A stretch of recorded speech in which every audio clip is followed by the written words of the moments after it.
नाम भक्ति के लिए रात्रि का तीसरा पहर सबसे उत्तम माना गया है। जो लोग इस पहर में नाम भक्ति करते हैं उन्हें बहुत जल्द सफलता प्राप्त होती है। पौ फटने से पहले, सूरज निकलने से पहले 3 घंटे ये काल शुरू हो जाता है। 3 बजे से नाम की कमाई करना जो लोग शुरू कर देते हैं उनकी रहनी सहनी सब कुछ अलग होती है। चाहते तो सभी लोग यही हैं कि नाम भक्ति 3 बजे से शुरू कर दें, तीसरे पैर में जागकर, लेकिन ऐसे बहुत कम लोग हैं भाई जो ये कर पाते हैं। केवल चाहना ही नहीं होता, इसके लिए तो करना भी पड़ता है। गुरु प्रेमियों से मिलो, उनसे पूछो तो वो बता देते हैं कि पौ फटने से पहले ही गुरु के दर्शन कर लेते हैं। पौ फटने से पहले ही, यानी कि रात्रि के तीसरे पहर से ही ये कार्य करना शुरू कर देते हैं, गुरु के दर्शन करना शुरू कर देते हैं। अब गुरु के दर्शन का मतलब ये नहीं है कि घर में जो फोटो लगा रखी है उठे उसके दर्शन कर लिए और हो गई दर्शन। इसका मतलब है कि वो लोग जब नाम का सुमिरन भजन ये करते हैं तो अपने अंतर में जाकर गुरु के दर्शन करते हैं और लगातार घंटे 2 घंटे गुरु के दर्शन करते रहते हैं। अब ये कैसे संभव है? तो ये संभव है जिन्हें प्रेम है, जिनके अंदर विरह वेदना है, जो गुरु दर्शन करना चाहते हैं वे लोग कर लेते हैं। वे जब नाम का सुमिरन करने बैठते हैं तो सुमिरन में उनकी एक ही फरियाद होती है कि वे गुरु दर्शनों के लिए प्रार्थना करते हैं, गुरु दर्शनों के लिए। जो सामने गुरु का स्वरूप है, शुरुआत इसी स्वरूप से होती है। रात्रि के तीसरे पहर जब लोग नाम के सुमिरन के लिए बैठते हैं तो शुरुआत कहां से की जाए? शुरुआत इसी स्वरूप से की जाती है गुरु के। क्यों की जाती है? क्योंकि पवित्र है गुरु का ये स्वरूप। परमात्मा हमने देखा नहीं, तो गुरु का ये स्वरूप जो है वो हमारे लिए पवित्र है, हमारे लिए उत्तम है ध्यान को केंद्रित करने के लिए। शुरुआत इसी स्वरूप से की जाती है। धीरे धीरे जब ख्याल इस स्वरूप के साथ टिक जाता है, यानी इसी आज्ञा चक्र पर जब गुरु के स्वरूप के साथ हमारा ख्याल रुकने लगता है तो धीरे धीरे ये स्वरूप गुरु का बदलने लगता है। ये स्वरूप चला जाता है और गुरु का जो स्थूल स्वरूप हटकर सूक्ष्म स्वरूप है वो अपने आप आना शुरू हो जाता है। भाई शुरू में दिक्कत आती है, शुरू में, बाद में नहीं। फिर तो ये बड़ा शांतिप्रद महसूस होता है। ये जो स्वरूप है गुरु का, ये हमें अंतर में बहुत शांति देता है। हमारे मन में तरह तरह के विचार हर वक्त रहते हैं और हमारा संबंध संसार से नहीं छूट पाता।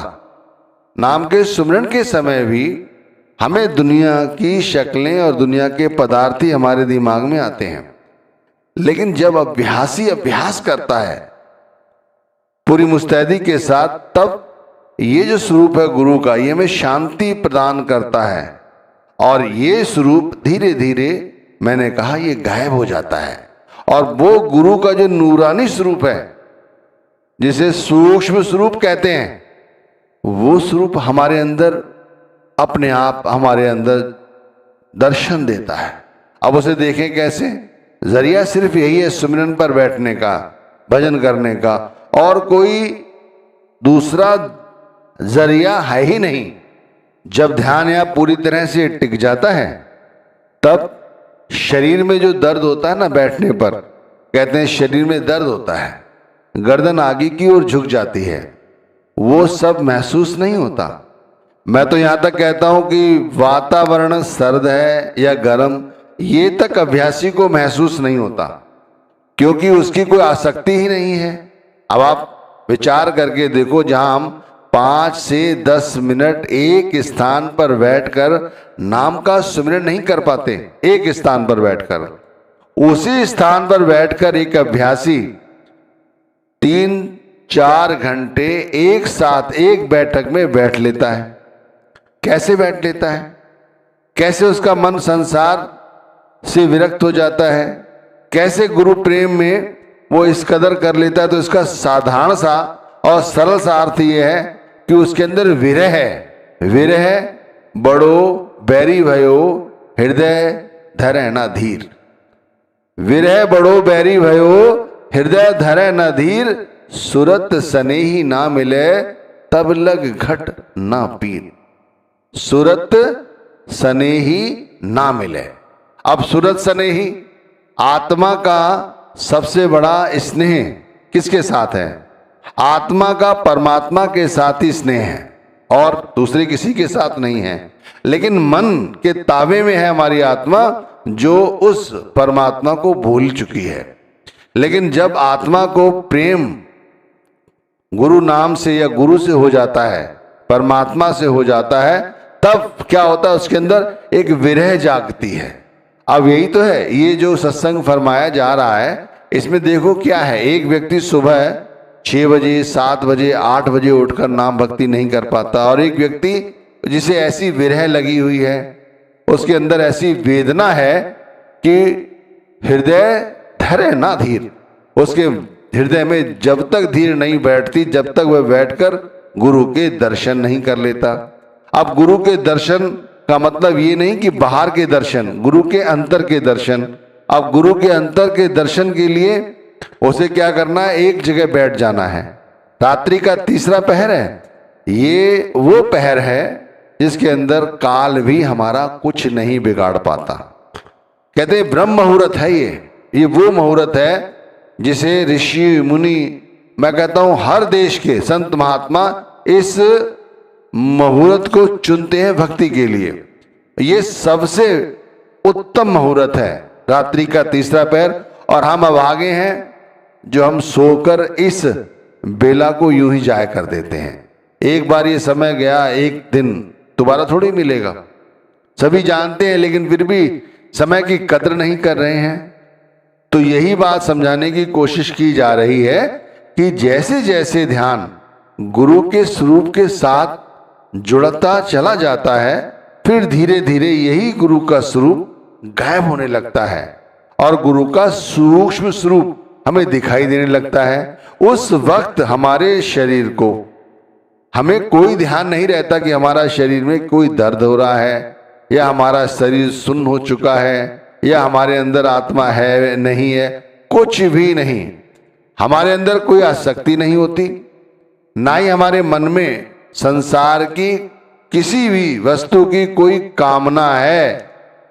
मन और आत्मा दोनों मिलकर शांतिप्रद तरीके से गुरु के स्वरूप के दर्शन करती रहती हैं। कितने समय तक? जब तक सुबह पौ नहीं फट जाती तब तक, जब तक सूरज नहीं चढ़ जाता तब तक आत्मा नाम का सुमिरन करती रहती है।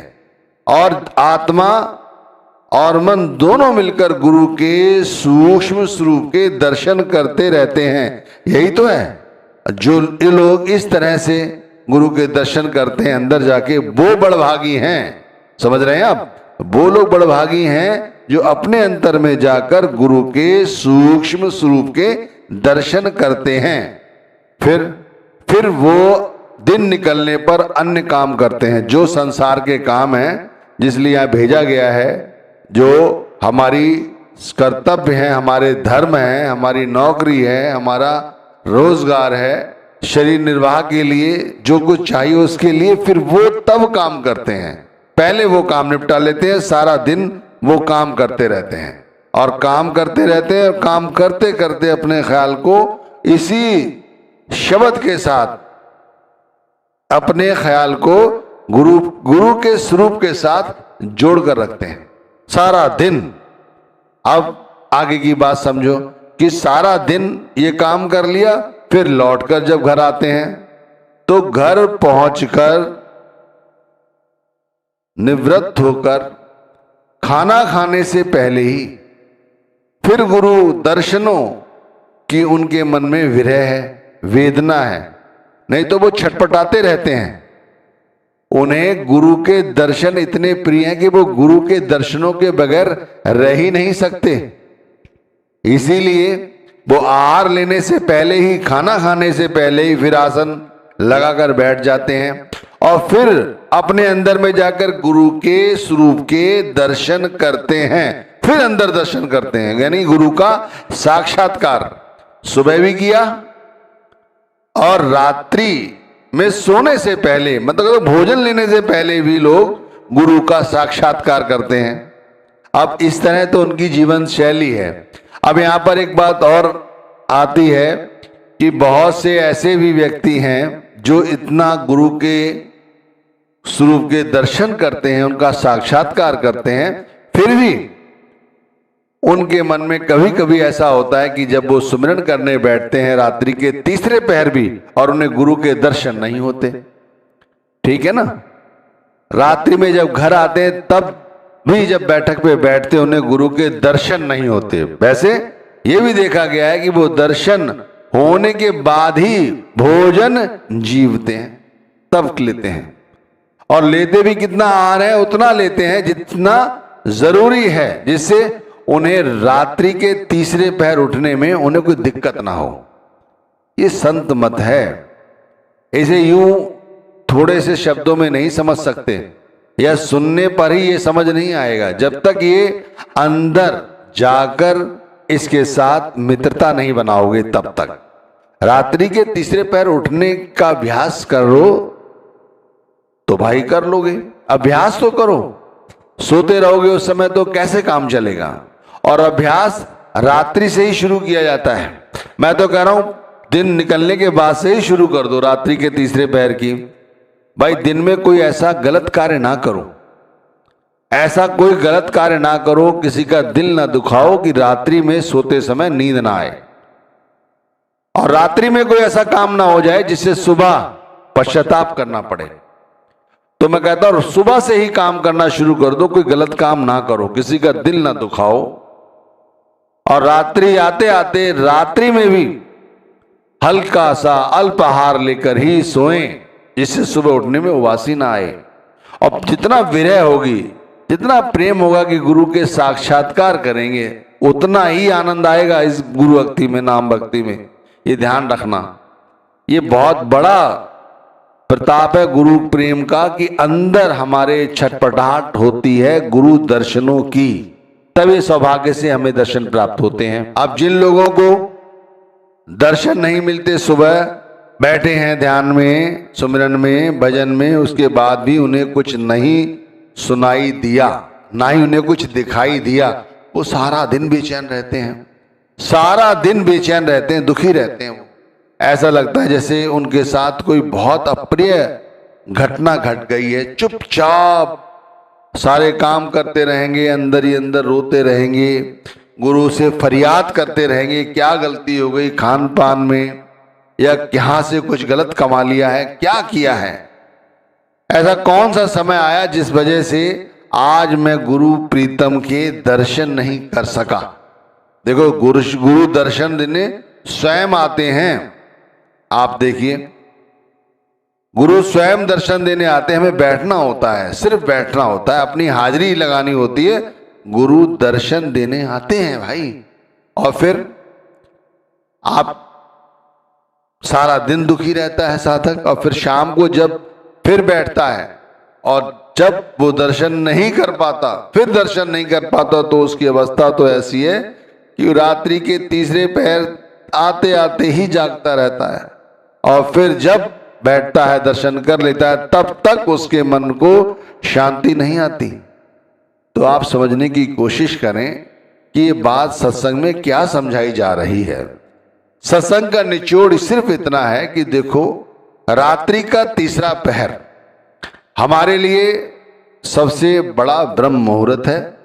इस शुभ समय पर हमें जागकर गुरु वंदना, गुरु भक्ति, नाम भक्ति करनी चाहिए।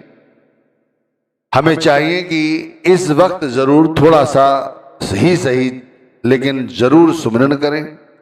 अगर पूरा कर लें तो इससे अच्छी बात और क्या हो सकती है। भजन पर जरूर बैठें, इस वक्त भजन पर जरूर बैठें,